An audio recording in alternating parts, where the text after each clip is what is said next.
Welcome to দিশার exam guide. প্রিয় তৃতীয় শ্রেণীর পরীক্ষার্থী বন্ধুরা, তোমাদের জন্য এই ভিডিওটিতে আমি আলোচনা করতে চলেছি তৃতীয় শ্রেণীর স্বাস্থ্য শারীরশিক্ষা বিষয়ের প্রথম পর্যায়ক্রমিক মূল্যায়নপত্র 2026, অর্থাৎ 2026 সালের প্রথম ইউনিট টেস্টের তৃতীয় শ্রেণী বা ক্লাস 3 এর স্বাস্থ্য ও শারীরশিক্ষা বিষয়ের প্রশ্নপত্রটি সম্পূর্ণ উত্তর সহ এই ভিডিওটিতে আলোচনা করতে চলেছি। পূর্ণমান 10, সময় 20 মিনিট।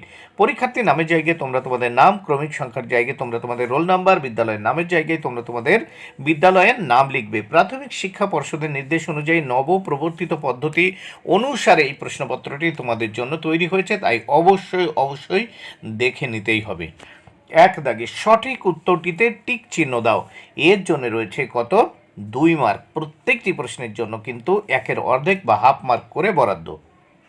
1-এর ক, প্রত্যেক দিন বিদ্যালয়ের শুরুতে প্রার্থনা সভায় ছাত্রছাত্রী ও শিক্ষক শিক্ষিকার উপস্থিতি বাধ্যতামূলক। 1-এর খ, দেহ সুস্থ সবল রাখার জন্য প্রতিদিনই যোগাসন করা উচিত। গ, সর্বদা গুরুজনদের কথা মেনে চলা উচিত। ঘ, খাওয়ার আগে ও পরে মুখ হাত ধোয়া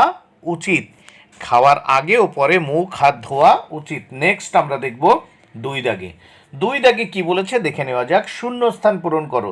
2টি শূন্যস্থান পূরণ করতে হবে, এর জন্য রয়েছে 4টি শূন্যস্থান পূরণ করতে হবে, এর জন্য রয়েছে 2 মার্ক। প্রত্যেকটি শূন্যস্থান পূরণের জন্য 1-এর অর্ধেক বা হাফ মার্ক করে বরাদ্দ। 2-এর ক, ফলের মধ্যে প্রচুর পরিমাণে ভিটামিন থাকে। শূন্যস্থানে ভিটামিন। খ, 1 গ্লাস জলে 1 চামচ চিনি এবং 1 চামচ নুন মিশিয়ে তৈরি হয় ORS। শূন্যস্থানে ORS। গ, থুতু থেকে রোগ জীবাণু ছড়ায়। এখানে যেহেতু রোগ রয়েছে তাহলে জীবাণু ছড়ায় লিখতে হবে। থুতু থেকে জীবাণু রোগ ছড়ায়। ঘ, হাঁচি কাশি পেলে রুমাল চাপা দিতে হবে। মুখে রুমাল চাপা দিতে হবে। বন্ধুরা, এবার আমরা এই প্রশ্নপত্রের নেক্সট পেজ বা পরের পৃষ্ঠা দেখে নেব। পরের পৃষ্ঠা দেখে নেওয়া যাক কি বলেছে। 3 দাগে নিচের প্রশ্নগুলির উত্তর লেখো। 6টি প্রশ্নের উত্তর করতে হবে, 6 মার্ক। প্রত্যেকটি প্রশ্নের জন্য 1 মার্ক করে বরাদ্দ। 3-এর ক, নিয়মিত মশারি কেন টানানো উচিত? উত্তর, মশার কামড় ও মশাবাহিত জীবাণু থেকে বাঁচার জন্য নিয়মিত মশারি টাঙানো প্রয়োজন। খ, বিশুদ্ধ পানীয় জল বলতে কি বোঝায়?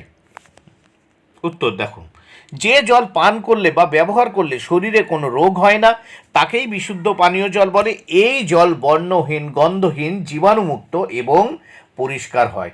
গ দাগ, একটি অনুকরণ জাতীয় খেলার নাম লেখো। উত্তর, একটি অনুকরণ জাতীয় খেলার নাম হলো পাখির মতো ওড়া। ঘ দাগে শবাসনের একটি উপকারিতা লেখো। শবাসন দেহের ক্লান্তি দূর করে। উঙ্গ, বস্তা দৌড়ের একটি উপকারিতা লেখো। উত্তর, বস্তা দৌড় শরীরের গতি বৃদ্ধির সঙ্গে সঙ্গে পায়ের জোর বাড়াবে। শরীরে গতি বৃদ্ধির সঙ্গে সঙ্গে পায়ের জোর বাড়বে বস্তা দৌড়ে। নেক্সট আমরা দেখব চ দাগ, খাবার সর্বদা ঢেকে রাখা উচিত কেন? উত্তর, খাবার সর্বদা ঢেকে রাখা উচিত কারণ এটি খাবারকে ধূলিকণা, পোকামাকড়, মাছি এবং ক্ষতিকর ব্যাকটেরিয়া থেকে রক্ষা করে, যা ডায়রিয়া বা ফুড পয়জনিংয়ের মতো রোগ ছড়াতে পারে। বন্ধুরা, ভিডিওটি ভালো লাগলে অবশ্যই লাইক, কমেন্ট ও শেয়ার করো। Thank you very much. Keep watching my channel and my video.